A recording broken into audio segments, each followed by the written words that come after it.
The emergency alert pierced through the quiet hum of Research Station Omega-7, jolting Dr. Sarah Chen from her microscope. Red warning lights bathed her laboratory in an ominous glow as the station's AI announced an approaching vessel had breached the quarantine perimeter. She rushed to the observation deck, her heart pounding against her ribs. Through the reinforced plasteel windows, a massive ship materialized from the darkness of space. Its crystalline surface caught the light of the nearby star, refracting it in mesmerizing patterns. Sarah had never seen anything like it in her 15 years of xenobiological research.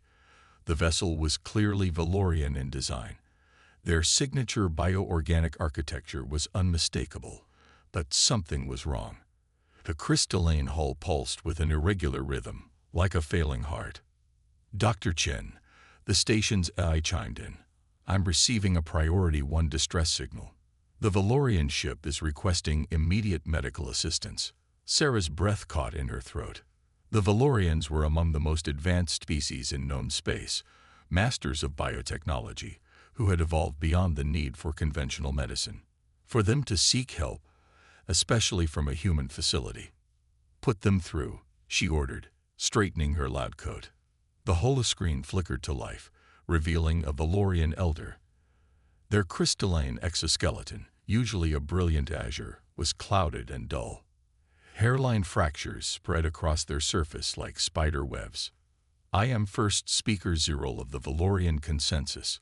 The alien's voice resonated through the chamber, each word seeming to carry the weight of their entire civilization. "Our people are dying, Dr. Chen. You are our last hope." Sarah's mind raced through everything she knew about the Valorians. They were a crystalline species who had evolved in the high-pressure depths of their ocean world. Their mastery of biotechnology had allowed them to adapt to space travel, their bodies capable of surviving in almost any environment. They were proud, advanced, and notoriously selective about who they shared their knowledge with. "First speaker, I'm honored, but surely your own healers are dead or dying," Zyril interrupted, their voice cracking like stressed crystal. "The plague spreads through our neural networks. It corrupts our crystalline matrix, turns our own bodies against us. We've lost colonies, ships, entire sectors of space." The Valorian elder's form flickered, revealing more fractures spreading across their surface. "We have tried everything within our power. Now we turn to those who still remember what it means to be vulnerable." Sarah's fingers flew across the holographic interface, pulling up the station's quarantine protocols. What the first speaker was asking was impossible. Station Omega-7 was a research facility, not equipped for handling a potential pandemic. Breaking quarantine could mean her career, possibly even criminal charges. "First speaker, I need to know everything. When did this start? What are the first symptoms? Have you identified any pattern to the spread?" As Zyril began transmitting data, Sarah's screens filled with information. Clinical reports, genetic sequences, infection patterns, all of it pointing to something unprecedented. The plague wasn't just killing Valorians, it was rewriting their basic structure at a quantum level. "The Council of Earth will never approve this," she muttered, already knowing what she had to do. "AI, begin emergency protocol override. Authorization, Chen Alpha 97. Warning, the AI responded. Emergency override will violate 17 different quarantine regulations. This action will be reported to Earth Central." "Noted," Sarah said, her jaw set with determination.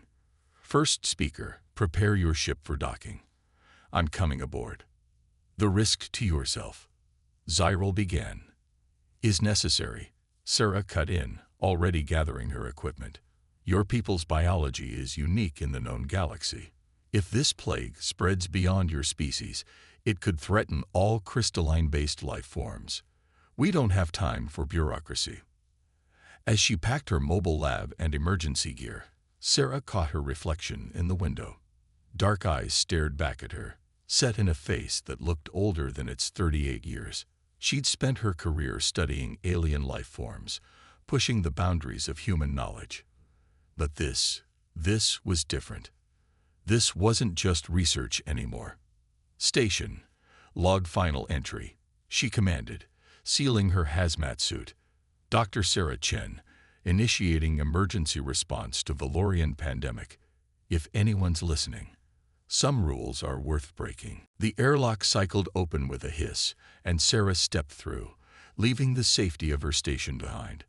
Ahead, the massive Valorian ship waited, its crystalline surface now visibly distorted by the mysterious plague. She had no idea if she could help these people, or if she was walking to her death. But as the docking tube extended between the vessels, Sarah felt something she hadn't experienced in years: purpose. Sometimes, she reflected, the greatest discoveries come not from careful planning and protocol, but from the desperate moments when everything is on the line. As she approached the alien ship, Sarah couldn't help but smile grimly. After all, humanity's greatest achievements had always come from diving into the unknown, rules be damned.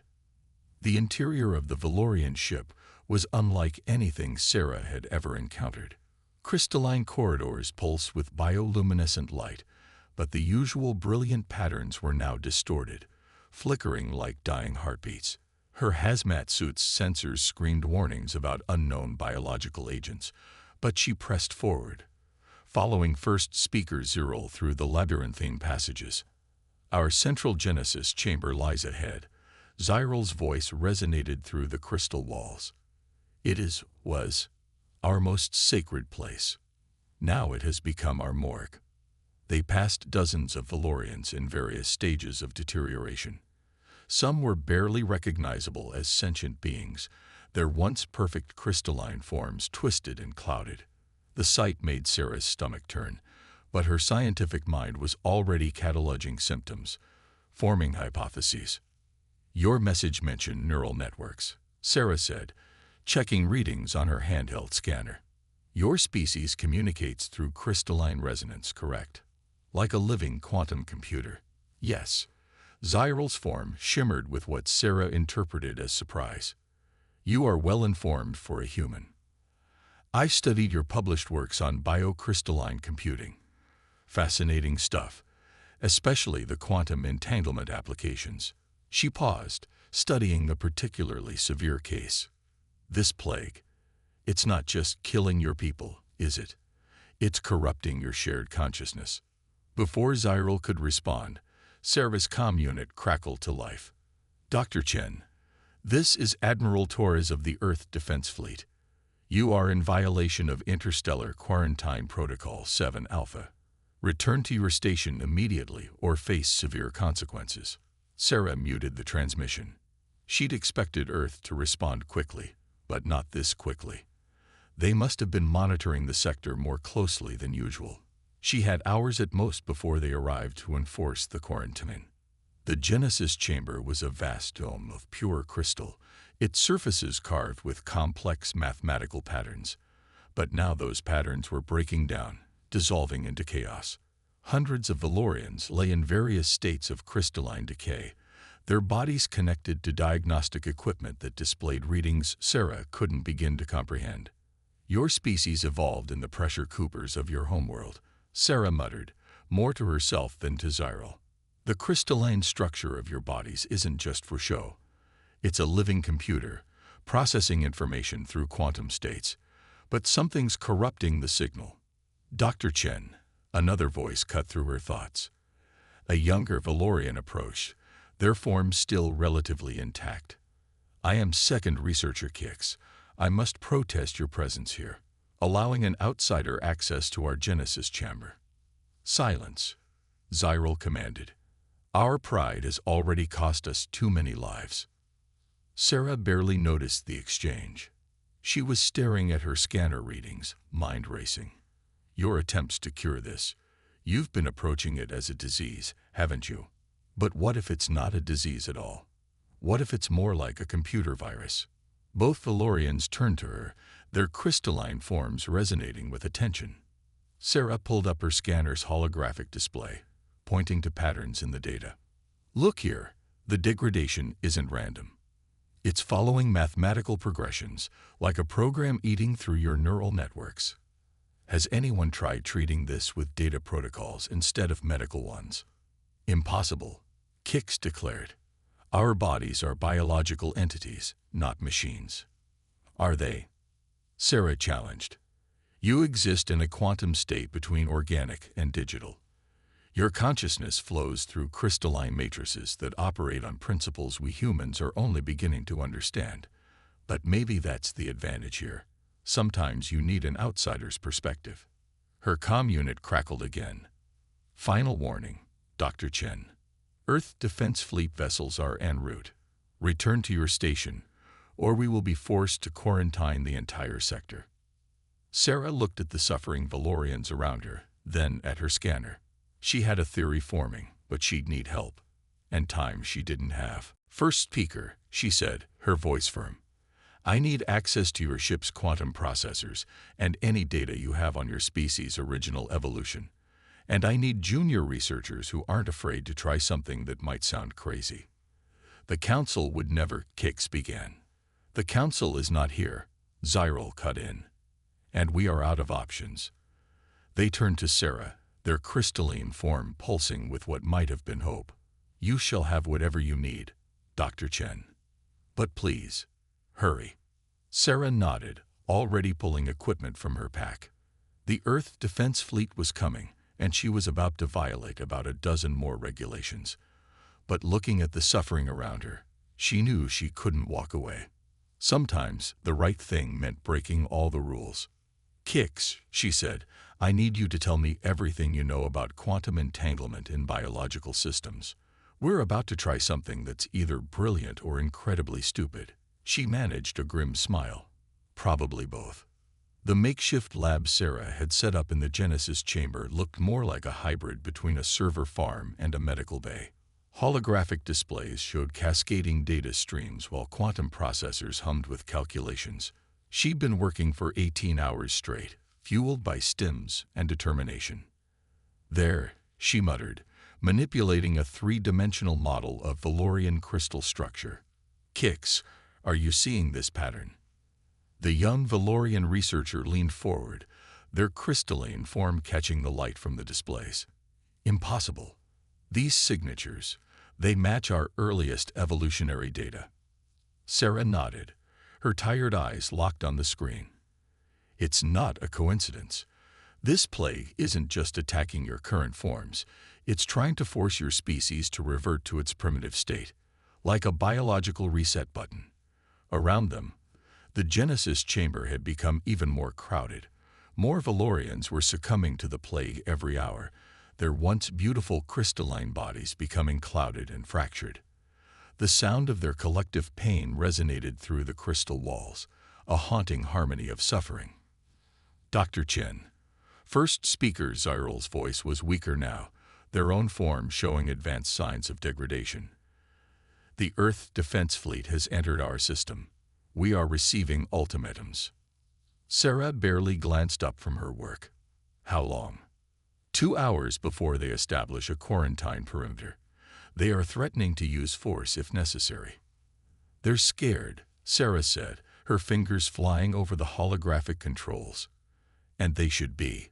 This isn't just a Valorian problem anymore. Kix, show them the simulation.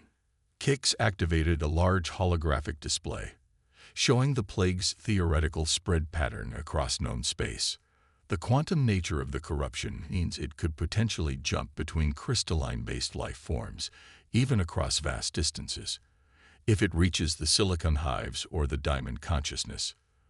Then half the known galaxy's sentient species could be at risk. Sarah finished. But that's also our clue. This isn't a natural evolution. Someone engineered this. The revelation sent a shockwave through the chamber. Valorians turned to stare at her, their forms resonating with a mixture of disbelief and anger. The evidence is in your own historical data, Sarah continued, pulling up ancient Valorian genetic codes. Your species made an evolutionary leap 1,000 years ago, moving from simple crystalline life forms to quantum-aware beings. It wasn't natural evolution. It was engineered. And now something's trying to undo it. Kix's form pulsed with realization. The ancient protocols. The fail-safes our ancestors built into our genetic code have been activated. Sarah nodded. But why? And why now? She pulled up another display, this one showing recent Valorian technological advances. Look here. 3 months ago, your scientists achieved a breakthrough in quantum consciousness expansion. You were about to take another evolutionary leap forward. And the failsafe activated to prevent it. Zyril concluded, their voice heavy with understanding. Our own ancestors are killing us to prevent us from advancing beyond their design. Sarah stood up, stretching her tired muscles. But they didn't account for one thing: human stubbornness. We might not have your quantum consciousness or crystalline computing, but we do have experience dealing with computer viruses, and biological ones. She pulled up a new simulation, showing a radically different approach. Your ancestors designed this failsafe to be unbeatable by Valorian technology, but they never imagined you'd ask for help from a species that still uses analog solutions. The first injection burned like fire in her veins. Sarah gritted her teeth as the modified bacteria began their work, creating microscopic crystal structures throughout her nervous system. The pain was beyond anything she'd imagined, but she forced herself to remain conscious, monitoring the readings. Neural crystallization at 20%, Kix reported, their voice seeming to come from very far away. 40%, 60%. Sarah could feel her consciousness expanding, touching the edges of quantum awareness. For a brief moment, she understood how the Valorians perceived reality, not as fixed points in space and time, but as a shimmering web of possibilities. Crystallization complete. Kix's voice cut through the haze of pain. Initiating antidote sequence. The second injection felt like ice spreading through her body. Sarah's expanded consciousness screamed as the ancient computer code began its work, creating patterns in the crystalline structures that would either save or destroy her. Through quantum-enhanced senses, she could feel the Valorian plague trying to attack her temporary crystal matrix. But the primitive firewall held, the simple bacterial structures proving impervious to quantum corruption. More than that, they were generating a template for healthy crystal growth. It's working, she managed to gasp before darkness took her. The pattern. It's... Sarah collapsed, her human body overwhelmed by the transformation. But as consciousness faded, she felt something else. A resonance spreading through the chamber, the sound of Valorian crystal structures beginning to heal themselves. Kix's voice was the last thing she heard. By the Ancient Ones. She did it. Quick, get the synthesizers running. We need to produce this treatment for everyone before. Then there was only darkness, and the faint, beautiful sound of crystals, singing in harmony once again. Sarah awoke to the soft hum of medical equipment and the familiar sterility of a human hospital room. Her first conscious thought was that everything felt strangely muted. The quantum awareness was gone, leaving only normal human senses behind. "Welcome back, Dr. Chen." A familiar crystalline voice resonated through the room. "You've been unconscious for 13 days. She turned her head to see first speaker Zyril, their form once again of a perfect lattice of living crystal. Behind them stood Admiral Torres of the Earth Defense Fleet, looking decidedly uncomfortable. "Did it?" Sarah's voice was rough from disuse. "Work." Zyril's form pulsed with what she now recognized as joy. "Beyond our wildest expectations, your bacterial firewall not only stopped the plague but provided a template for our species to rebuild itself. The Valorian people are saved. Though your methods were unorthodox," Admiral Torres added dryly. "Breaking quarantine, experimenting on yourself, nearly causing an interstellar incident. The list of regulations you violated is quite impressive." Sarah tried to sit up, but her body felt like it was made of lead. "Am I under arrest?" "Actually," Torres said with a hint of a smile, "you're being awarded the Galactic Peace Medal. Though I suspect dealing with all the scientific committees that want to interview you might be worse than prison." "The Admiral is being modest," Zyril interjected. "While you were recovering, our species have begun the most comprehensive scientific and cultural exchange in known history. Your success proved that combining different approaches, Valorian quantum science with human biological innovation, can achieve what neither civilization could alone. Sarah finally managed to prop herself up on her elbows. The room was filled with flowers and crystalline sculptures, gifts from both species, she realized. The plague, was it really a failsafe from your ancestors? Yes, Zyril confirmed. But your solution did more than just cure it. By using primitive technology to create a bridge between quantum and analog computing, you showed us a new path forward, one that doesn't require us to abandon our past to embrace the future.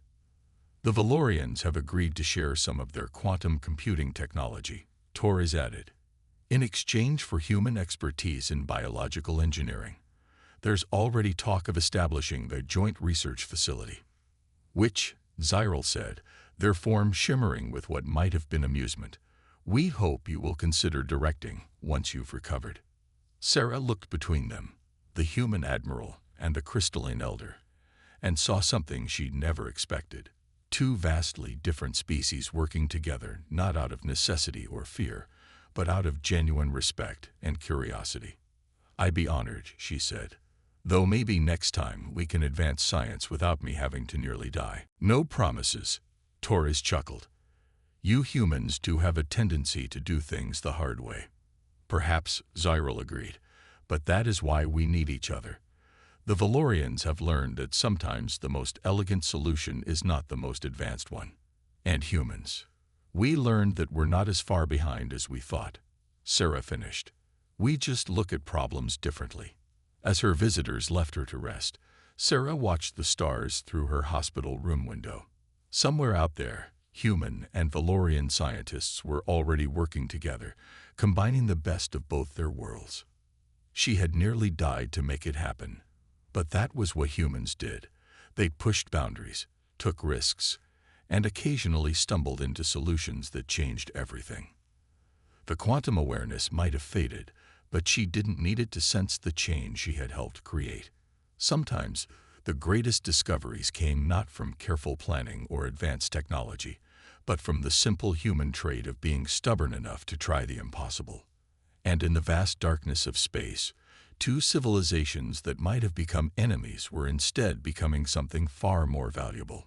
Friends who challenged each other to grow, to learn, and to reach for the stars together. Sarah closed her eyes, finally allowing herself to truly rest.